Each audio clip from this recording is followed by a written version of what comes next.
Greetings, mighty Africans. This is the Makonnen Tendaji Show. I am Makonnen Tendaji. It is an honor to teach African people, a responsibility I do not take for granted, a responsibility to which I dedicated my life. The Makonnen Tendaji Show aims to analyze the material realities of Black people by engaging historical and contemporary evidence, investigating ideologies and systems, and disrupting our dehumanization.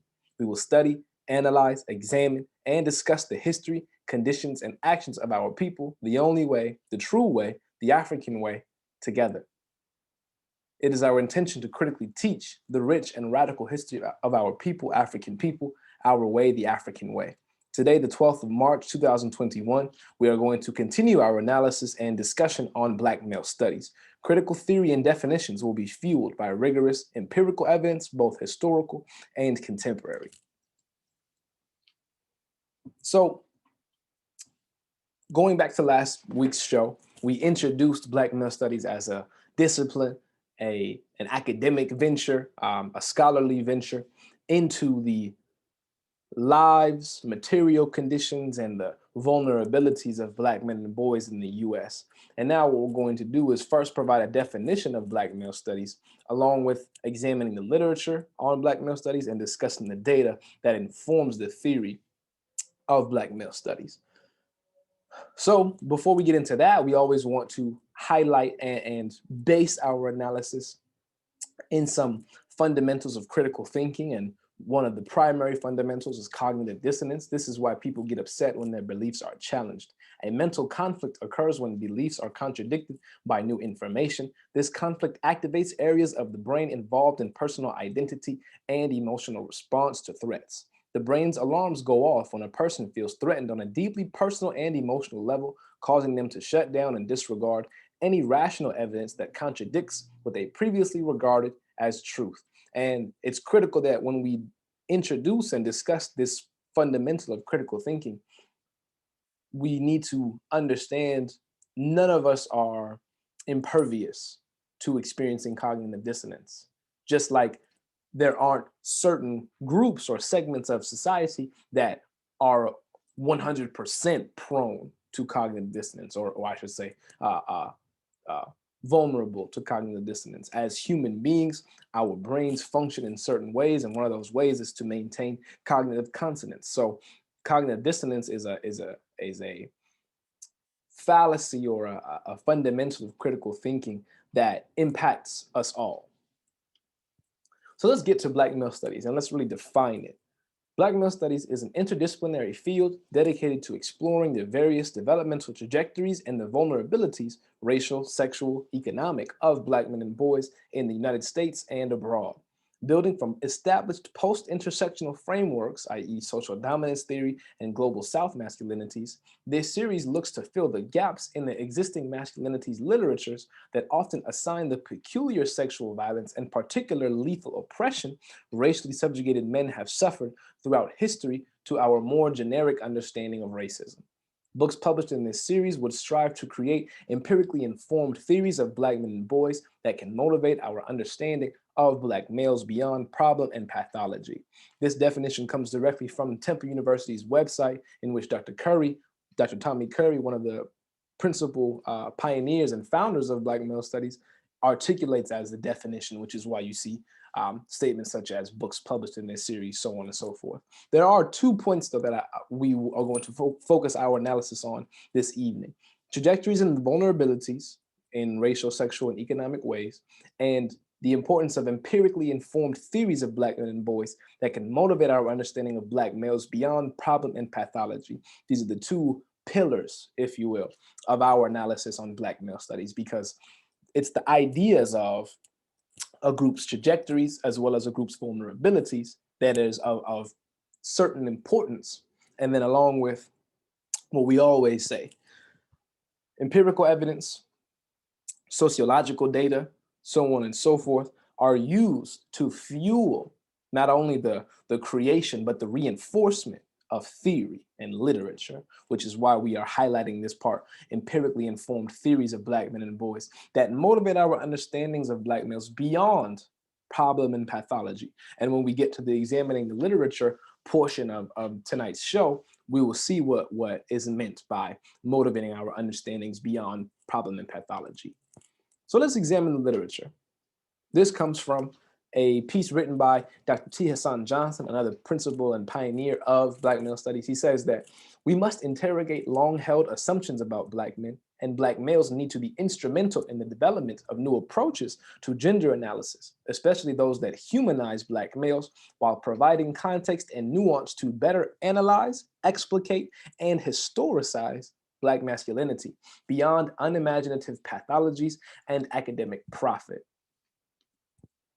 And then in the academic journal article, Taking It to the People, translating empirical findings about Black men and Black families through a Black public philosophy by Tommy Curry and his wife, Gwinnetta Curry, both doctors in their own right.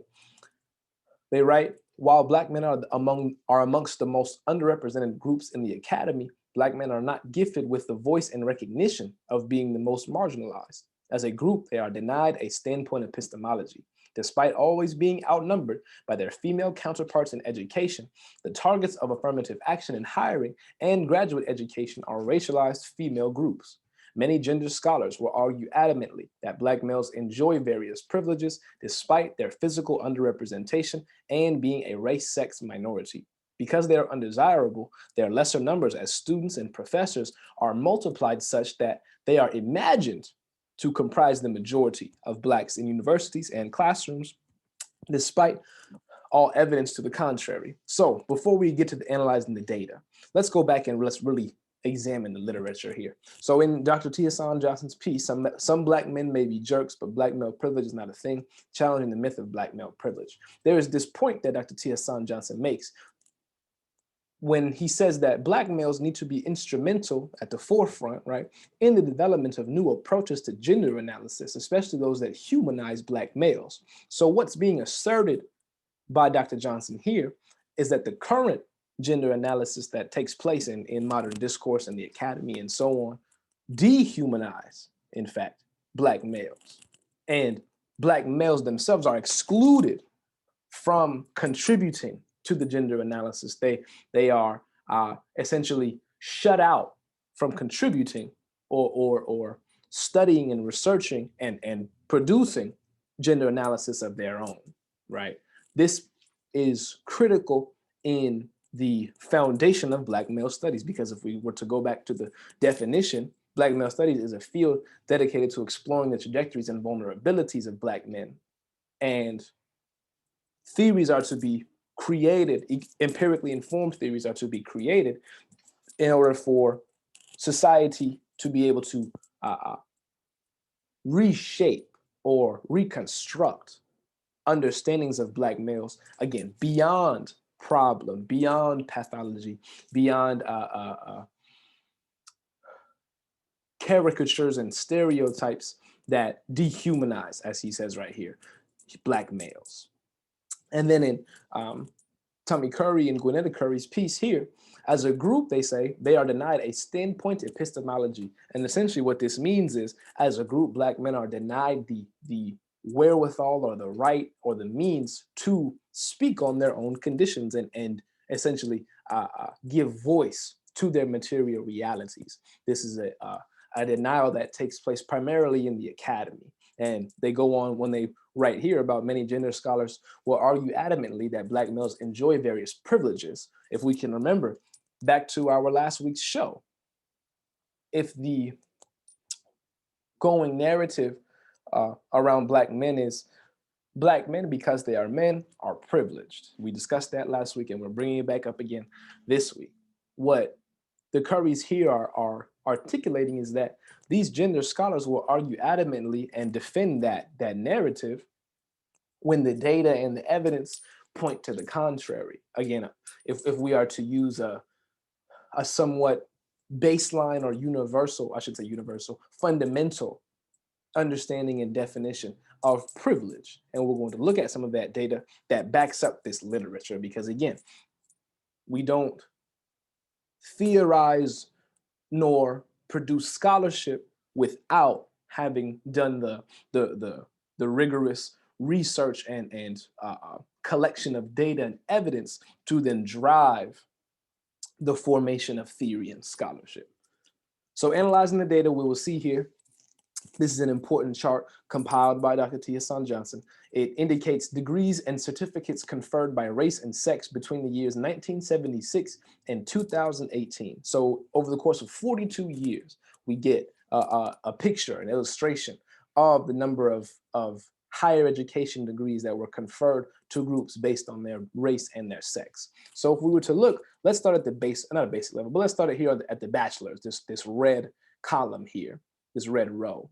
We can see over the course of 42 years, there were a total, or among men, right, there were 10,489,614 bachelor's degrees conferred to white men over the course of 42 years. Over that same 42 years, 1,118,004 bachelor's degrees were conferred to black men. And then we can repeat the same comparison. White women, 13,163,188 degrees were conferred to white women, and then 2,078,099 degrees conferred to black women. So clearly a discrepancy in regards to race. Now, if we were to sort of zoom in on our analysis and look strictly at degrees conferred by race being black and gender between black men and black women. If we look here, black women were conferred degrees 2,078,099 over the course of 42 years, and black men earned 1,118,004 bachelor's degrees over that same period of time. So we see a discrepancy and a difference racially, right? So between black men and white men, white women and black women. And then we also see a discrepancy intra-racially, right? Among black people. We have black men with a certain number of degrees conferred and a higher number being conferred to black women. Again, this is only bachelor's, but if we were to really examine each of these roles from certificates, associates, bachelor's, master's, and doctorate, we will see this gap widening, right? So at the certificate level, men and black women are within the same frame, I guess you could call that, in terms of degrees conferred on certificates. Then when we get to associates, there's quite a big gap here. We have 698,961 black men receiving associates compared to 1.4 million black women receiving associate's degrees. Now, if we were to jump into even more advanced education, 407,267 black men received master's degrees compared to 953,466 black women that received master's degrees. That's a difference of over 500,000, over 500,000. That's the difference right there. And then when you break all categories down over the course of 42 years, black men have received 3,318,691 degrees, ranging from certificates to doctorate, compared to black women receiving 6,503,344 degrees. That's over double the increase, or double the difference, if you will, between black men and their degrees conferred and black women and their degrees conferred. So if we were to go back to examining the literature, particularly the Curry article, when they write about how gender scholars argue adamantly that black males enjoy various privileges. But if we were to look at the degrees and certificates conferred by race and sex, the question becomes, what privilege is there that black men possess or that black men hold on to? Because clearly, according to the data and the statistics, in this particular area of degrees conferred, there is a stark, wide gap between black men and black women in terms of degrees conferred. And then again, if we were to look at another category of data, deaths caused by police use of force by race and sex, this is much more current, between 2013 and 2018, both of these charts indicate both the age of groups, of individuals within groups, as well as the police killings as a percent of their deaths. This orange dotted line here represents black males. We can see this line is the highest, meaning when it's the highest like this, that indicates the highest percentage of police killings resulting in death, right, representing death, is right when black men are about 20 years old. So from about 15, 16, their teen years, all the way to about their mid-30s, Black men are the most vulnerable to death caused by police use of force. Now, in contrast, if we were to observe the female graph, none of the groups, African American, American Indian, Asian Pacific Islander, Latinx, and white, none of the groups even eclipse, or none of the groups even come close to 0.5% of police killings as a percentage of death at no age. So again, if we were to go back to the literature, and let's go back to this one from Dr. Johnson, where he argues we must interrogate long-held assumptions about Black men, and then we connect that to what the Currys are saying when they say many gender scholars will argue adamantly that Black males enjoy various privileges. If we connect those two pieces together, we will get a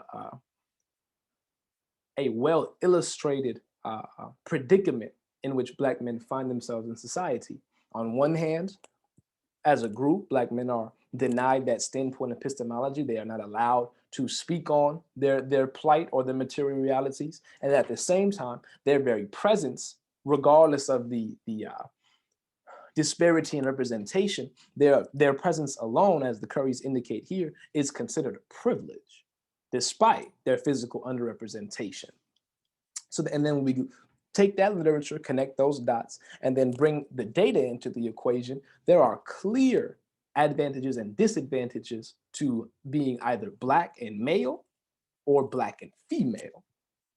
So in regards to degrees and certificates conferred by race and sex, the clear advantage is given to Black women, and it isn't given, it's demonstrated in the data.